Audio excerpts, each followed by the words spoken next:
ভূকম্পন হওয়ার আরেকটি আলামত হলো নবীজি সাল্লাল্লাহু আলাইহি ওয়াসাল্লাম বলেছেন জাকাতকে জরিমানা মনে করা হবে।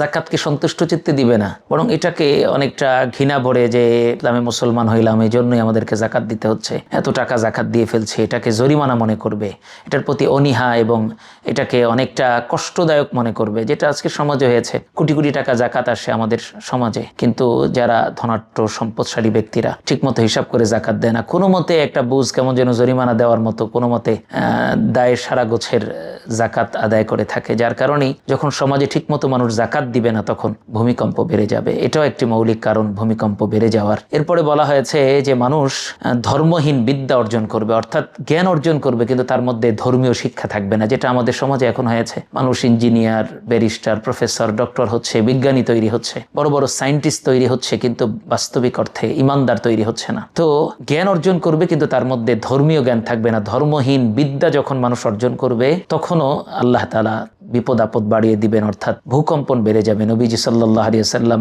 ভূমিকম্প হওয়ার কারণগুলি বর্ণনা করেছেন এগুলো। এছাড়াও বলা হয়েছে মানুষ যখন তার স্ত্রীর কথায়, স্ত্রীর আনুগত্য করে তার মায়ের সাথে দুর্ব্যবহার করবে তখনও ভূমিকম্প বেড়ে যাবে। অর্থাৎ এগুলো ভূমিকম্প হওয়ার কারণ, যে যখনই মানুষ নিজের মায়ের সাথে দুর্ব্যবহার করবে। শুধু তাই না, রাসূল সাল্লাল্লাহু আলাইহি ওয়াসাল্লাম বলেছেন ভূমিকম্প বেড়ে যাওয়ার আরেকটি কারণ হবে যে মানুষ নিজের বন্ধুকে কাছে টেনে নিবে আর বাবাকে দূরে সরিয়ে দিবে। অর্থাৎ নিজের বাবাকে বন্ধুর মতো আপন করে নেওয়া দরকার ছিল, সেটা না করে মানুষ যখন নিজের বন্ধুকে যতটুকু সম্মান ইজ্জত করবে, নিজের বাবাকে যখন করবে না, তখন সমাজে ভূমিকম্প বেড়ে যাবে। আল্লাহ জমিনকে আর স্থির রাখবেন না। এরপরে বলা হয়েছে মসজিদে শোরগোল হবে, অর্থাৎ মানুষ এসে মসজিদে অপ্রয়োজনীয় কথাবার্তা বলবে এবং এত পরিমাণ শোরগোল করবে যে মসজিদকে বাজার মনে হবে। নবীজি বলেন এরকম অবস্থা যখন হবে মসজিদে তখন ভূকম্পন বেড়ে যাবে। এরপরে বলা হয়েছে যে সমাজের সবচেয়ে দুর্বল ব্যক্তি যখন সমাজের নেতা হবে। আজকে আমরা দেখি পড়াশোনা নেই, শিক্ষা দীক্ষা নেই, কোনো ভদ্র শিক্ষিত জ্ঞানী ব্যক্তি অনেক ক্ষেত্রে সমাজের নেতা হবে এমনটা হয় না। অনেক ক্ষেত্রে এমন হয় না তার পড়াশোনা আছে,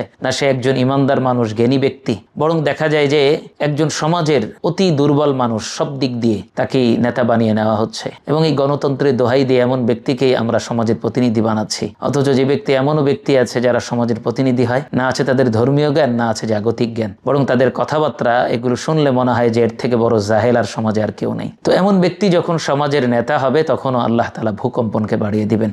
এবং সর্বশেষ নবীজি সাল্লাল্লাহু আলাইহি ওয়াসাল্লাম বলেন যে যখন সমাজে এই ধরনের পাপাচার বেড়ে যাবে, এমন ব্যক্তিরা যখন সমাজে বেড়ে যাবে, এই কর্মগুলি যখন সমাজে বেড়ে যাবে, তখন তোমরা অপেক্ষা করো রক্তিম ঝড়ের। এমন এক ঝড় আসবে যেটা লাল রঙের হবে, প্রচন্ড আকাশ লাল রঙে রঙিন হয়ে যাবে, মনে হবে যেন রক্ত আকাশ থেকে রক্তের ফোঁটাগুলো ঝরে ঝরে পড়তেছে, এরকম ঝড় আসবে, বৃষ্টি নামবে। এবং নবীজি বলেন তোমরা তখন ভূকম্পনের মুখোমুখি হবে। তোমরা অপেক্ষা করো যে যখন এগুলো সমাজে বেড়ে যাবে তখন ভূমিকম্প হবে ঘন ঘন। শুধু তাই না, তখন দেখবে যে পাথরের বৃষ্টি বর্ষণ হচ্ছে।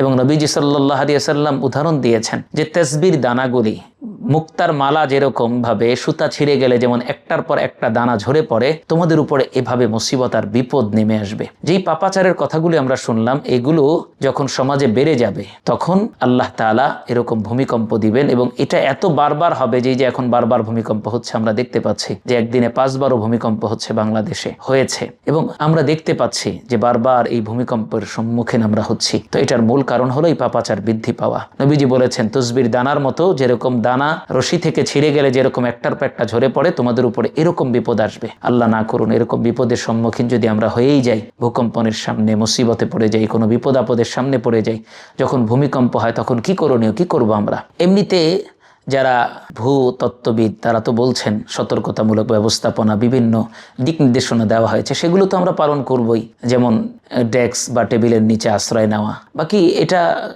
মনে করার কোনো সুযোগ নেই যে এর নিচে আশ্রয় নিলে আমরা ভূমিকম্প থেকে বাঁচতে পারবো। পরিপূর্ণ ভরসাটা আল্লাহর উপরে। বাকি জাগতিক সিস্টেম অনুযায়ী আমরা আল্লাহর উপরে ভরসা করে কোনো টেবিলের নিচে, শক্ত বিমের নিচে দাঁড়াতে বলে। তো যে ধরনের দিক নির্দেশনা দেওয়া আছে সেগুলো তো পালন করবেই। পাশাপাশি ভূমিকম্প হলে তখন আমরা কি করব, কি দোয়া পড়ব, যেটা পড়লে আল্লাহ হয়তো আমাদেরকে হেফাজত করবেন। হাদিসের মধ্যে আসছে এই দোয়া পড়া, বিসমিল্লাহিল্লাযী লা ইয়াদুররু মা ইসমিহি শাইউন ফিল আরদি ওয়ালা ফিস সামা ওয়া হুয়াস সামিউল আলিম।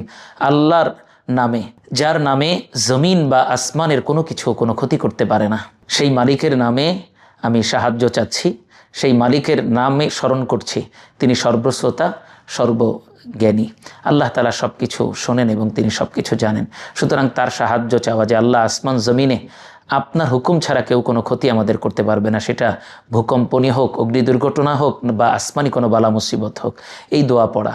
দ্বিতীয়ত আমরা জানি যে হযরত ইউনূস আলাইহিস সালাম যখন বিপদে পড়েছিলেন মাছের পেটে, তিনি এটা পড়েছিলেন, যেহেতু ভূমিকম্প একটি বিপদ, আমরা জানি যে ভূমিকম্প হলে ঘরবাড়ি ধসে পড়ার সম্ভাবনা থাকে, ব্যাপক বিপদ আমাদের সামনে আসার সম্ভাবনা থাকে, সেক্ষেত্রে ওই দোয়াটা পড়া যেটা হযরত ইউনূস আলাইহিস সালাম মাছের পেটে পড়েছিলেন, লা ইলাহা ইল্লা আনতা সুবহানাকা ইন্নী কুনতু মিনাজ জালিমিন। আয় আল্লাহ, তুমি ছাড়া কোনো ইলাহ নাই, তুমি পবিত্র, আমরা জালেমদের অন্তর্ভুক্ত। এই কথা বলা এবং এই দোয়াটা বেশি বেশি পড়া, এগুলো যদি আমরা পড়ি এবং এই সময় বেশি বেশি আল্লাহু আকবার পড়া, ইস্তেগফার করা, আল্লাহর কাছে খুব বেশি ক্ষমা চাওয়া, কারণ আমরা জানি যে গুনাহের কারণেই ভূমিকম্প, অগ্নি দুর্ঘটনা, নানাবিধ বিপদ আপদ এটা আসে, আমাদের উপরে বালা মুসিবত চেপে আসে। তো এই জন্যই এই সময় বেশি বেশি ইস্তেগফার পড়া এবং সম্ভব হলে সঙ্গে সঙ্গে নামাজে দাঁড়িয়ে যাওয়া, আল্লাহ পাককে ডাকা। এবং আমরা জানি বিপদ আপদের সময় বলা হয়েছে যে খুব বেশি আল্লাহকে স্মরণ করা, ইস্তেগফার করা, আল্লাহর কাছে ক্ষমা চাওয়া, রোনাজারি করা, কান্নাকাটি করা, এর মাধ্যমে আল্লাহ আমাদেরকে এই মহা বিপদ থেকে আল্লাহ তাআলা আমাদেরকে পরিত্রাণ দান করবেন। সুতরাং এই মুহূর্তে জাতীয়ভাবে পুরো বাংলাদেশের আমাদের সকলেরই উচিত আল্লাহর দিকে মুখাপেক্ষী হওয়া, আল্লাহ অভিমুখে আমাদের মুখকে ফিরিয়ে আমাদেরকে জাতীয়ভাবে তওবা করা, জাতীয়ভাবে গণতওবার আমাদের ব্যবস্থাপনা করা, এবং আমরা যত বেশি আল্লাহর কাছে ইস্তেগফার করব, নিজেদের গুনাহকে বর্জন করব, এ ধরনের পাপাচার সমাজে বন্ধ হবে, তাহলে ইনশাআল্লাহ এই জমিন নিরাপদ হবে, আমরা নিরাপদে থাকব। আল্লাহ তাআলা যেন আমাদের সকলকে ভূমিকম্প থেকে বাঁচার জন্য যেই দোয়াগুলি জানলাম, ভূমিকম্পের কারণ সম্পর্কে যে পাপাচারের কথাগুলো আমরা জানলাম, এই পাপ থেকে যেন আমরা বেঁচে থেকে ভূমিকম্পের মতো ভয়াবহ দুর্যোগ থেকে যেন আমরা বেঁচে থাকতে পারি। বাংলাদেশ যেন হেফাজত করেন আল্লাহ তাআলা, এবং বাংলাদেশের প্রতিটা মানুষ যেন এই বিপদ থেকে হেফাজত থাকে, আমরা আল্লাহর কাছে এই প্রত্যাশা করে আজকের মতো এই অনুষ্ঠান থেকে বিদায় নিচ্ছি। আবার কোনোদিন দেখা হবে ইসলামের পথে হোক পথ চলা এই অনুষ্ঠানে। সে পর্যন্ত সকলেই ভালো থাকুন, সুস্থ থাকুন, আল্লাহ সকলকে নিরাপত্তার চাদরে আবৃত রাখুন, এই প্রত্যাশা রেখে আজকের মতো বিদায় নিচ্ছি। ওয়া আখিরু দাওয়ানা আনিল হামদুলিল্লাহি রাব্বিল আলামিন। আসসালামু আলাইকুম ওয়া রাহমাতুল্লাহি ওয়া বারাকাতুহু।